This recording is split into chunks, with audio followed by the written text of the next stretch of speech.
আমি রান্না করব এই টমেটো আর ধনেপাতা।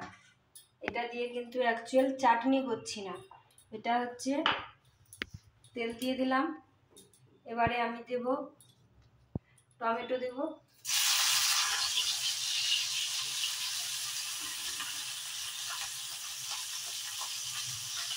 টমেটো দিলাম, হলুদ দিয়ে দিচ্ছি,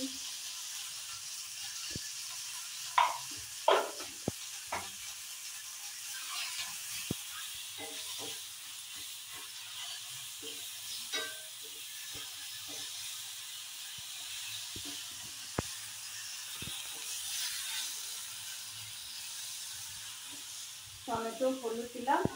এবারে পেঁয়াজ দিব, পেঁয়াজের ঝাল একটু বেশি দেবো, পেঁয়াজ দেব, তার সঙ্গে কাঁচা লঙ্কা কুচনো,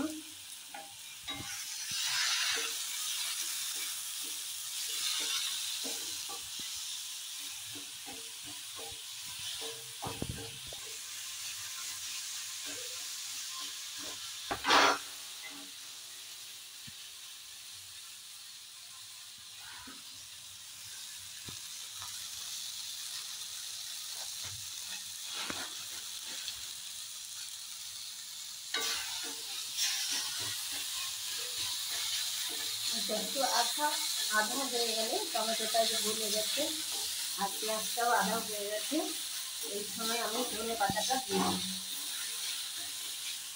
এটা হচ্ছে টমেটো কম, ধনেপাতা বেশি, যতটা পেঁয়াজ ততটা একটা টেস্টি খাবার, তার কোনো চাটনি চাটনি নয়। তারপর একদম হয়ে আসলে একেবারে আধা চামচ চিনি দেব, আর যতটা বেশি তেল দিলে তো টেস্টি লাগে, একটু তেল দিতে হবে বেশি, একটু ভাজা ভাজা মতো হবে, খুবই টেস্টি। ভাত, রুটি, পরোটা যে কোনো কিছু দিয়ে খেতে খুবই ভালো লাগে। বাড়ি কিছু না থাকলেও টমেটো, ধনেপাতা, পেঁয়াজ এটা হলেও খাওয়া হয়ে যাবে।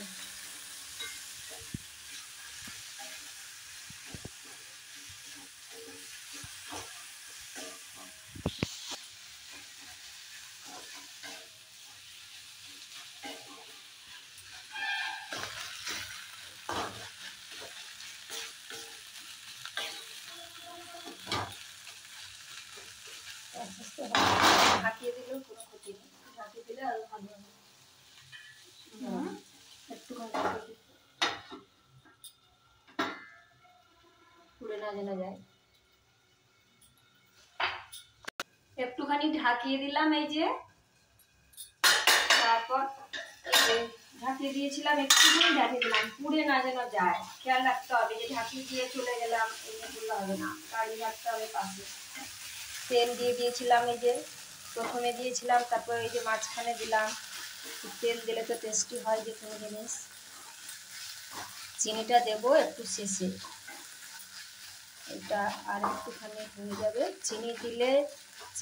চিনিটা দিলে তো তাড়াতাড়ি ধরে যাবে, পরে নিয়ে না, চিনি পুড়ে গিয়ে কি হয়, কার্বন হয়ে যায়, সেই জন্য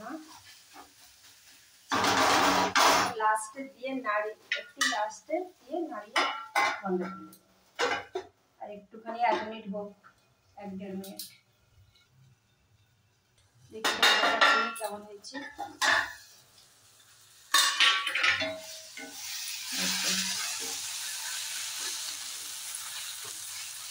একটু চিনি দিয়ে দিচ্ছি, অল্প অল্প মাত্রাতে চিনিটা লাগিয়ে দিচ্ছি।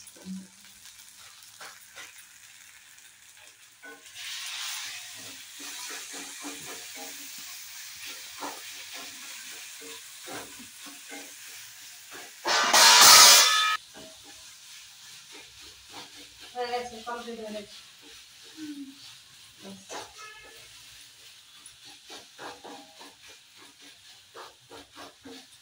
কমপ্লিট হয়ে গেছে।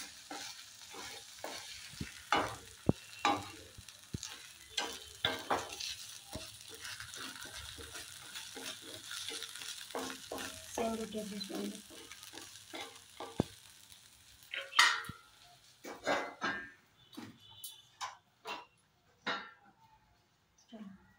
শেষ করলাম।